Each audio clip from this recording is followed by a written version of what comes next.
So hi there, Nuala. Thanks so much for joining us this afternoon. I think you're definitely the furthest away volunteer that I've spoken to out in the DRC. So can we just start off by you sharing when and where you were a Project Trust volunteer? Yeah, absolutely. So I volunteered in the south of India in a very small village called Anakati in 2012. I worked at a tribal school called Vidya Vinam, and I was teaching a whole range of things, including science and English. What would you say was maybe kind of your happiest memory from being overseas in India?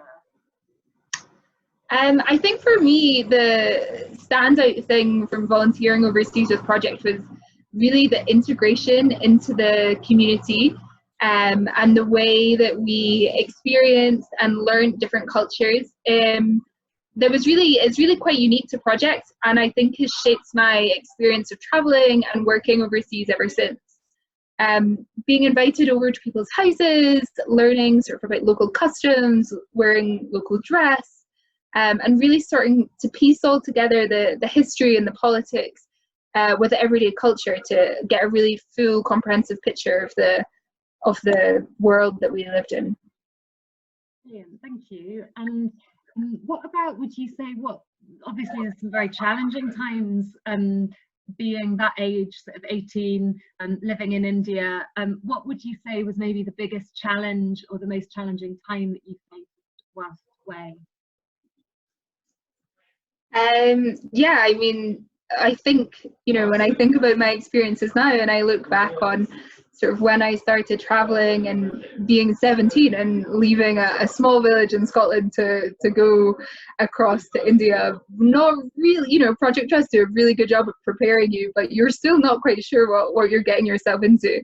So there were definitely challenges along the way, and I think there were some changes with our project and our scope, and that's, you had to constantly adapt and get used to the role, get used to the experience, and be ready to sort of dig in where you can, and sort of adapt to that constant challenge. I think a massive thing in India for me was getting used to the differences between being a female in a very male-oriented environment, and learning how to not lose that sense of yourself and stay true to who you are, but whilst being culturally sensitive and acknowledging the local context and values and culture as well.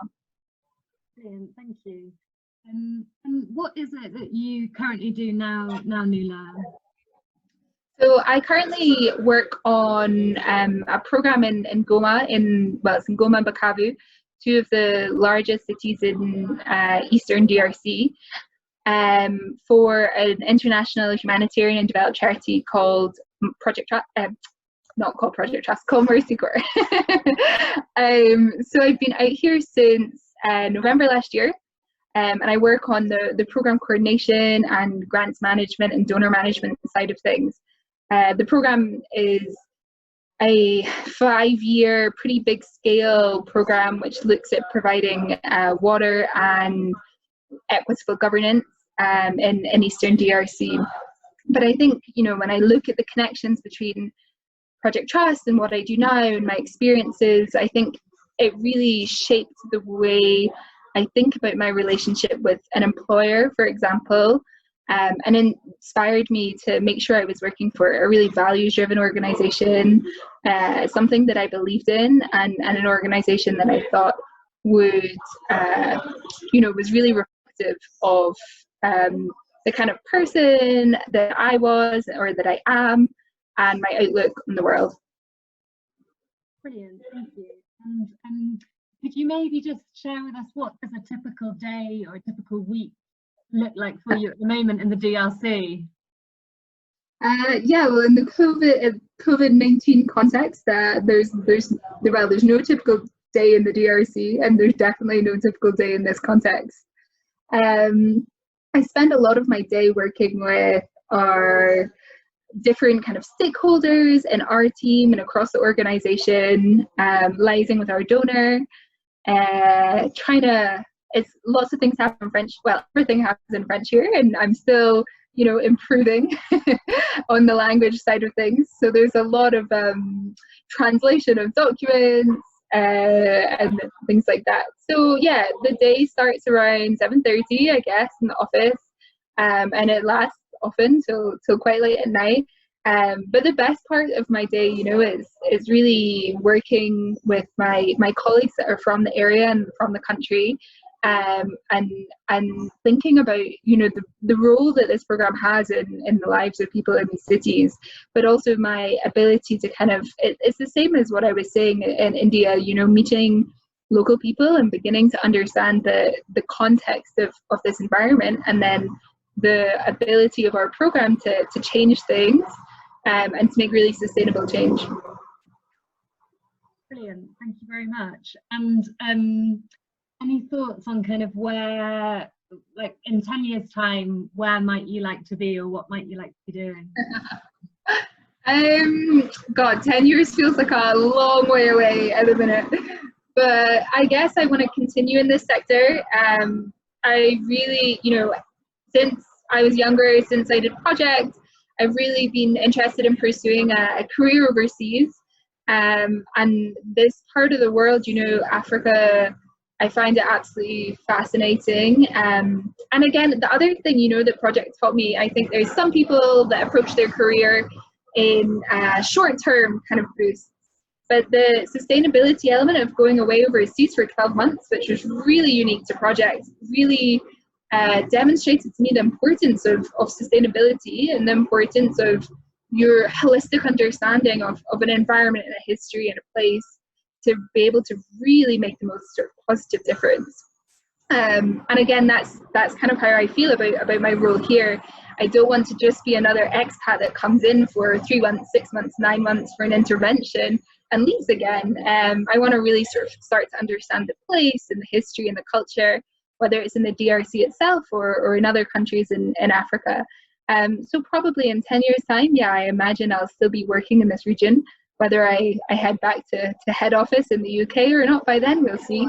And continuing on the program management, the coordination aspect, and sort of maybe digging into a few more technical things by then. But yeah, I think it suits my skills and experiences, and it's what I really enjoy.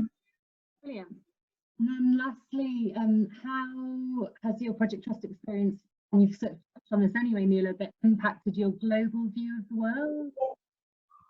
Yeah, the way that Project Trust has impacted my global view of the world is, yeah, definitely profound. I think coming to Project, it was my first, maybe my second, but definitely my first long-term visit overseas. And I think it makes you see the world differently and see your team differently and the people that you interact with. And I mean, I feel like I always come back to this, but here my the amount of effort that I put into connecting with my friends and people in the organization and my team and my colleagues who are Congolese, I notice differs from a lot of other people. And I think that really stems from my experience overseas with Project, and the fact that you're so connected with the local community, and I think that's the kind of attitude I've tried to carry on throughout the rest of my career. And Mercy Corps is great at this, but me as an individual has really tried to sort of carry that spirit through.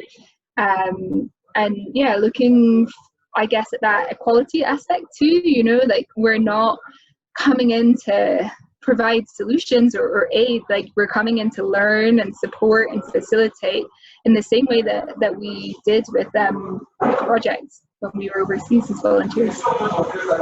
Thank you. And then lastly, Nuala, I think I sort of have touched on this with you before, but it's incredibly, as for many charities, it's incredibly challenging times at the moment with the sort of COVID-19 crisis, and Project Trust is no different. We've had to repatriate over all of our volunteers back home, and at the moment it is about trying to safeguard Project Trust's future. why do you think that's important? Why is it important that Project Trust carries on going and is able to keep doing what we've been doing for over 50 years? You know, I think about this question quite a lot, and you know, it makes me really sad that Project is facing this kind of difficulty and this crisis and these, you know, these huge questions about your future. And I think the COVID-19 gives everybody this chance to sort of step back and reflect and think about this is a chance in a way to reset, and whether that happens for some people or not, we're yet to see. But I think for a project, it's more important than ever that we stay connected globally, that we are working to, you know, break down these barriers between different communities, different people. And I think Project helps to do that. You know, it shapes a next generation of people that are going to go out into the world, bringing these sort of positive, open outlooks into society. And it's people that are going to be, you know, a lot of them are, you know, next teachers, doctors, people working in charities. And I think regardless of what profession the Project Trust volunteers would go on to do, it helps to create a culture of people that are really of a positive and open mindset, which is what we need in a world to create a, you know, a place which is sort of more equitable and fair and a nicer place to be, I think, is what we're all hoping for. For me, Project was a massive part of that, and it comes at a really critical shaping time for a young person. And I think as one of the only organizations that really does that, Project Trust is unique, and it would be a great shame if COVID-19 was to affect that.